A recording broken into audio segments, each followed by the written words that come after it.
Assalamualaikum warahmatullahi wabarakatuh. Kami dari kelompok 9, kelas manajemen operasional E. Melalui video atau vlog ini, kami akan menjelaskan materi manajemen operasional dari awal sampai akhir, yaitu dari materi manajemen operasi sampai dengan materi manajemen persediaan.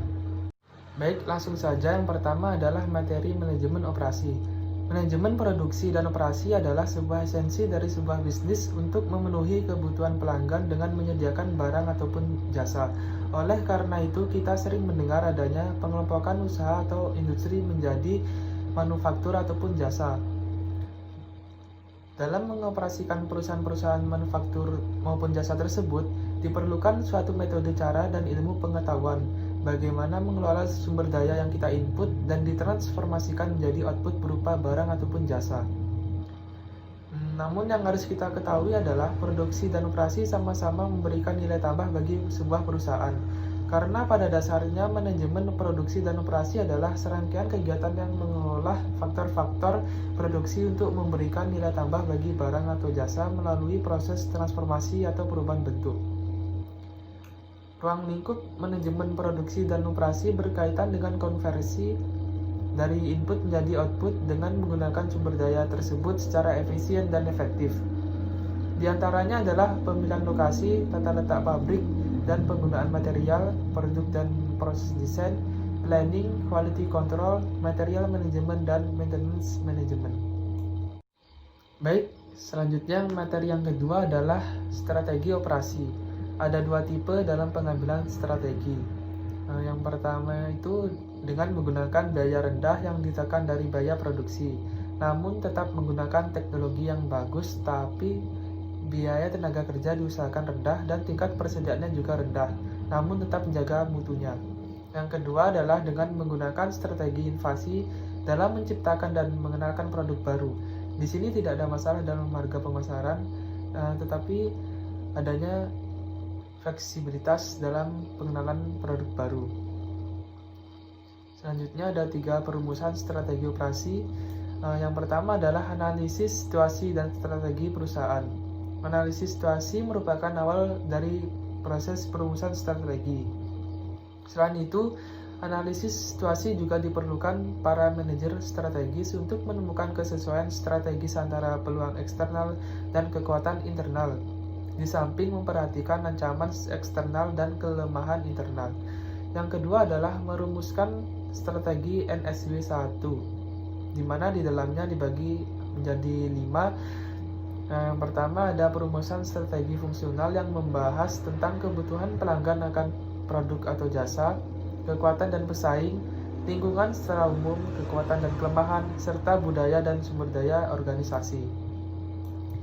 Yang kedua, produk sebagai perangkat jasa, di mana perusahaan produk biasanya menawarkan seperangkat jasa dengan sedekah barang. Yang ketiga, setelah itu ada segmen siklus hidup yang dapat memberikan pola yang bagus untuk pertumbuhan permintaan akan keluaran baru. Keempat adalah inovasi dan reka cipta. Dan yang kelima yang terakhir adalah pencocokan strategi terhadap siklus hidup.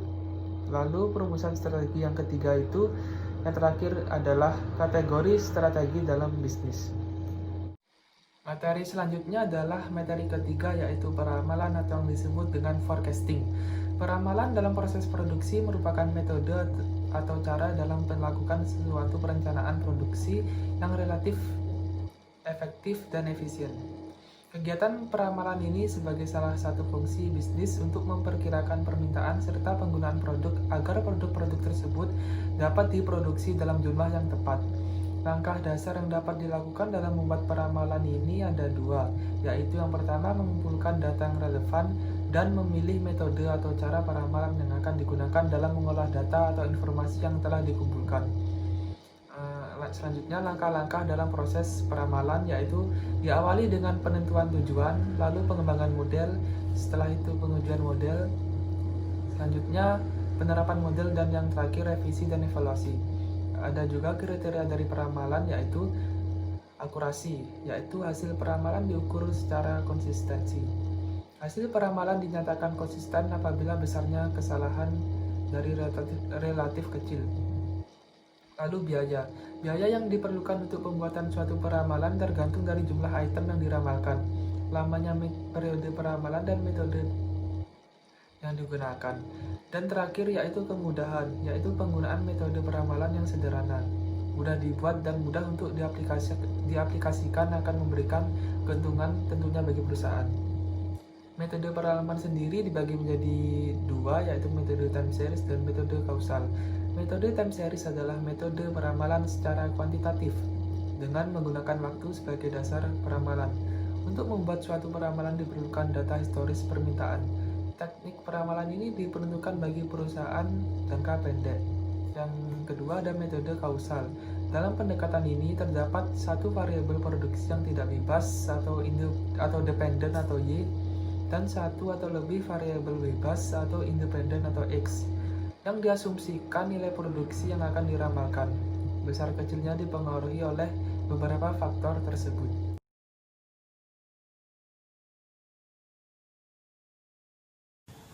Perkenalkan, nama saya Rizka Nurul Aziza, NIM 185100061, Prodi Manajemen. Jadi di sini untuk memenuhi tugas manajemen operasional. Baik, di sini saya akan menjelaskan 3 bab. Jadi bab keempat, kelima, dan keenam. Bab keempat ini saya menjelaskan tentang kapasitas agregat, yang kedua desain produk dan jasa, dan yang ketiga break even point atau yang disingkat BEP.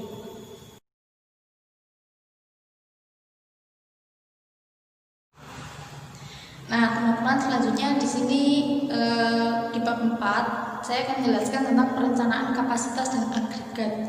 Jadi di sini pengertian dari kapasitas atau capacity adalah hasil produksi, jumlah unit yang ditahan, diterima, disimpan, atau diproduksi oleh sebuah fasilitas dalam suatu periode waktu tertentu. Dan kapasitas itu mempengaruhi sebagian besar biaya tetap.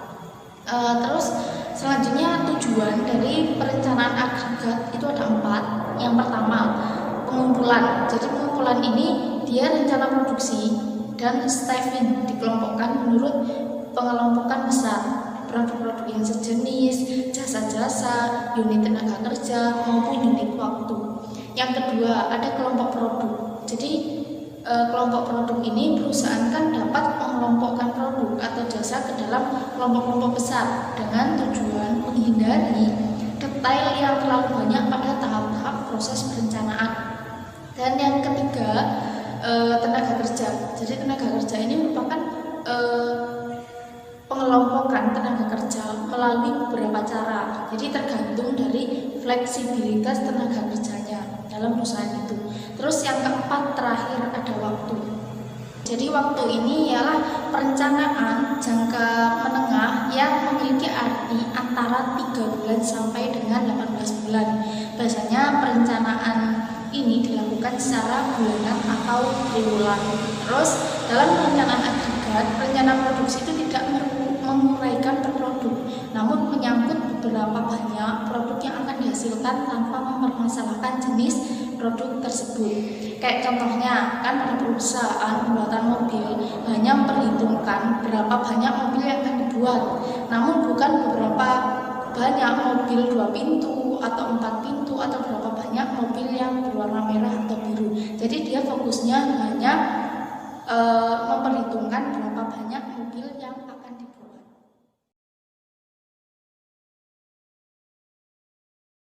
Desain produk dan jasa. Yang pertama kita harus tahu dulu apa itu desain produk. Jadi desain produk adalah proses menciptakan produk baru yang akan dijual oleh perusahaan untuk pelanggannya. Jadi intinya desain produk itu yang harus memberi manfaat antara pelanggan dan konsumennya. Selanjutnya kita harus tahu juga tentang pengertian desain jasa. Jadi desain jasa ini merupakan tantangan karena umumnya itu mempunyai karakteristik yang unik. Satu alasan kenapa produktivitas dalam jasa begitu rendah adalah karena baik desain dan pengantaran jasa itu memasukkan adanya interaksi pelanggan. Pelanggan dapat berpartisipasi dalam desain jasa. Sebagian besar itu biaya dan kualitas sebuah jasa ditetapkan pada tahap desain, dan sejumlah teknik dapat mengurangi biaya dan meningkatkan produk tersebut. Nah, setelah kita mengetahui tadi pengertian dari desain produk dan jasa, selanjutnya kita akan belajar tentang faktor-faktor utama dalam strategi desain. Jadi faktor utama itu biaya. Jadi biaya yang sering disebut modal itu diperlukan untuk membuat strategi desain. Tanpa adanya biaya yang cukup, maka strategi desain yang harus dilakukan itu akan lebih sulit dan menjamin tingkat keberhasilannya. Ya, tapi dalam strategi desain, biaya yang dikeluarkan rendah, produk yang dihasilkan tuh harus tetap menarik dan berguna bagi konsumen. Yang kedua ada mutu. Mutu yang dimaksud di sini itu kemampuan yang dimiliki suatu produk untuk memuaskan kebutuhan atau tuntutan pelanggan. Jadi mutu yang dimiliki suatu produk itu harus menarik dan berguna bagi konsumen. Ada beberapa produk yang dipasarkan ya secara bersamaan, tapi produk dengan mutu yang baiklah yang akan dipilih oleh konsumen. Terus selanjutnya ada time to market. Jadi time to market ini merupakan lama waktu yang dibutuhkan dalam proses pengembangan produk dari ide produk sampai ke produk jadi. Jadi dia itu mencakup tentang lamanya waktu yang dibutuhkan. Terus selanjutnya yang keempat itu ada kepuasan konsumen. Jadi kepuasan konsumen ini merupakan desain produk yang dibuat harus bisa memenuhi kebutuhan ataupun keinginan konsumen. Jadi kepuasan konsumen itu merupakan hal yang penting bagi seorang produsen, karena dengan adanya konsumen yang yang namanya dia puas dengan produk kita, maka itu merupakan aset berharga bagi seorang perusahaan. Nah, yang terakhir ada keunggulan kompetitif. Jadi keunggulan kompetitif adalah kemampuan perusahaan untuk memformulasikan strategi pencapaian peluang profit melalui maksimilasi penerimaan dari investasi yang dilakukan. Sekurang-kurangnya itu ada dua prinsip pokok yang perlu dimiliki perusahaan untuk meraih keunggulan kompetitif, yaitu yang pertama, adanya nilai pandang pelanggan dan keunikan dari produk itu sendiri.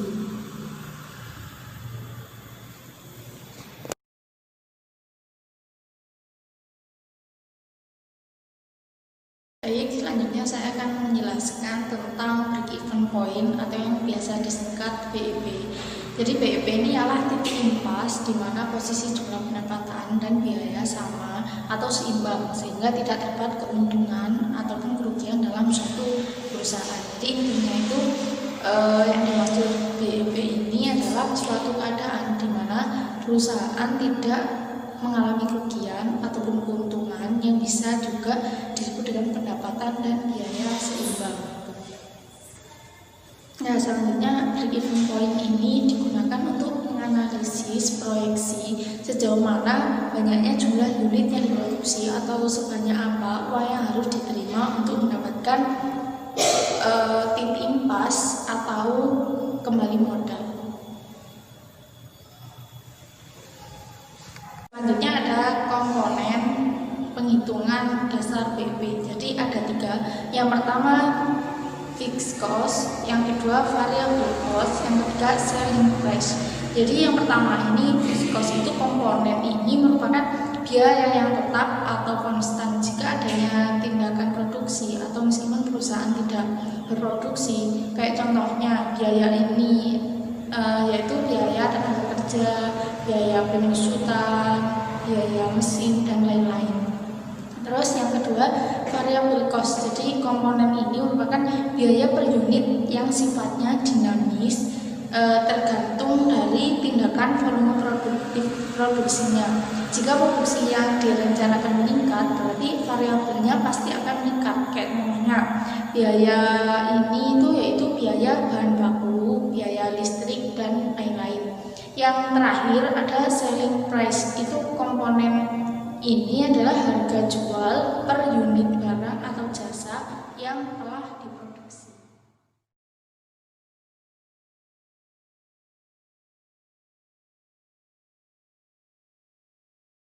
Assalamualaikum warahmatullahi wabarakatuh. Nama saya Nur Mafidayu, NIM 185100050, akan menjelaskan tentang materi manajemen kualitas, strategi lokasi, dan juga tata letak.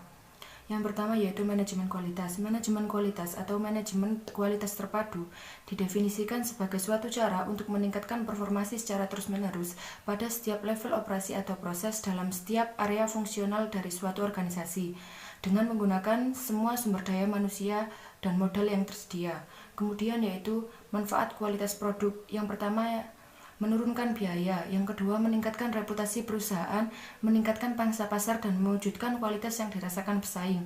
Selanjutnya yaitu karakteristik manajemen kualitas. Karakteristik manajemen kualitas yang pertama yaitu kualitas adalah bagian dari setiap agenda manajemen atau top manajemen. Kemudian yang kedua, tujuan dan sasaran kualitas selalu masuk dalam rencana bisnis. Dan yang terakhir, pengukuran manajemen kualitas berlaku menyeluruh di semua level organisasi.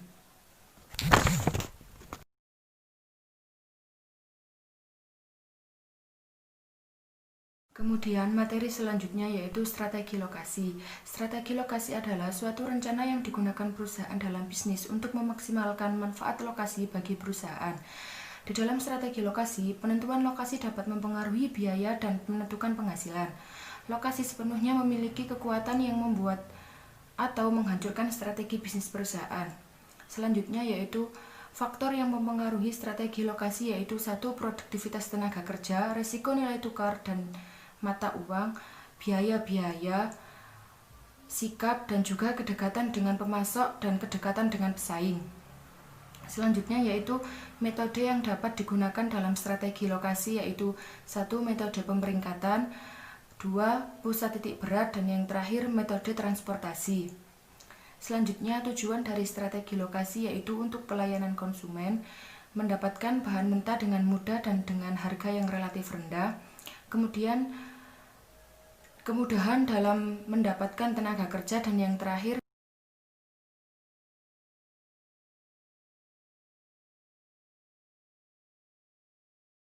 kemudian materi yang ketiga yaitu tata letak. Definisi tata letak secara umum adalah susunan fasilitas-fasilitas produksi untuk memperoleh efisiensi pada suatu produksi. Perancangan tata letak meliputi pengaturan tata letak fasilitas-fasilitas operasi dengan memanfaatkan area yang tersedia untuk penempatan mesin-mesin, bahan-bahan, perlengkapan untuk operasi, personalia, dan semua peralatan serta fasilitas yang digunakan dalam proses produksi. Kemudian tujuan perancangan tata letak fasilitas diantaranya yaitu 1. Memanfaatkan area yang ada, yang kedua pendaya gunaan pemakaian mesin, yang ketiga tenaga kerja, yang keempat fasilitas produksi lebih besar, yang keempat meminimalkan material handling dan mengurangi waktu tunggu serta mengurangi kemacetan dan kesimpang siuran. Jenis-jenis rancangan tata letak meliputi 1. Tata letak menurut barang, produk layout, tata letak menurut pekerjaan, proses layout, tata letak lengkap, fixed position layout, tata letak gabungan kombinasi layout, tata letak gudang, warehouse layout, dan tata letak kantor yaitu office layout. Demikian penjelasan materi dari saya. Apabila ada salah kata mohon maaf. Assalamualaikum warahmatullahi wabarakatuh.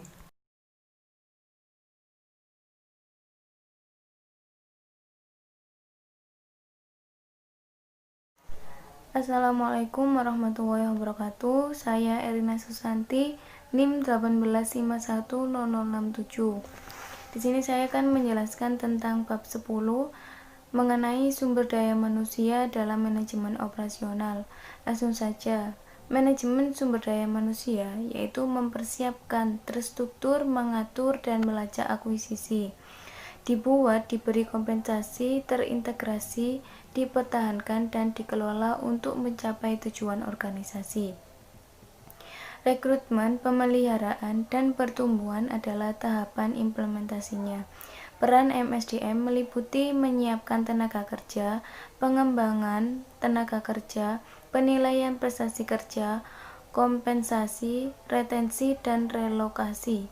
Persyaratan yang mendesak bagi MSDM adalah bahwa MSDM berarti pengelolaan dan mengelola SDM atas dasar rupa bisnis untuk mencapai tujuan organisasi yang optimal. staf dan karyawan di perusahaan, meningkatkan kinerja, dan membangun budaya perusahaan yang mendukung aplikasi kreatif dan fleksibel. Dan saya melanjutkan bab 11, yaitu SIM dalam manajemen operasional. SIM adalah suatu sistem yang dirancang untuk menyediakan informasi guna mendukung pengambilan keputusan pada kegiatan manajemen dalam suatu organisasi. Sistem informasi manajemen sendiri memiliki peran yang sangat penting dalam sebuah organisasi, yaitu menunjang kegiatan bisnis operasional, menunjang manajemen dalam pengambilan keputusan, dan menunjang keunggulan strategi kompetitif organisasi. Selain itu, informasi manajemen juga bermanfaat untuk pengendalian operasional.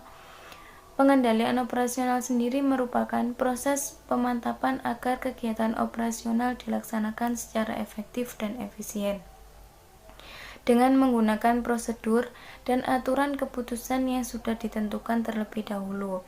Adapun pendukung pemrosesan untuk pengendalian operasi terdiri dari proses transaksi, proses laporan, dan proses pemeriksaan. Bab 12, yaitu persediaan. Manajemen persediaan memiliki pengertian suatu kegiatan untuk menentukan jumlah dan komposisi persediaan, sehingga perusahaan dapat melindungi kelancaran produksinya, penjualannya, serta kebutuhan pembelanjaan perusahaan dengan efektif. Juga termasuk pengaturan dan pengawas atas pelaksanaan pengadaan bahan-bahan atas barang yang diperlukan, sesuai dengan jumlah dan waktu yang dibutuhkan dengan biaya yang serendah-rendahnya. Fungsi manajemen persediaan diantaranya yaitu fungsi decoupling, fungsi economic load sizing, dan fungsi antisipasi. Sedangkan biaya dalam persediaan mencangkup pembiayaan penyimpanan, biaya pemesanan, penyiapan, dan biaya kehabisan. Manajemen persediaan ini memiliki banyak metode dalam upaya menentukan jumlah persediaan yang optimal. Salah satu metode yang paling biasa digunakan oleh manajer adalah model EOQ atau Economic Order Quality. Sekian dari kelompok kami. Wassalamualaikum warahmatullahi wabarakatuh.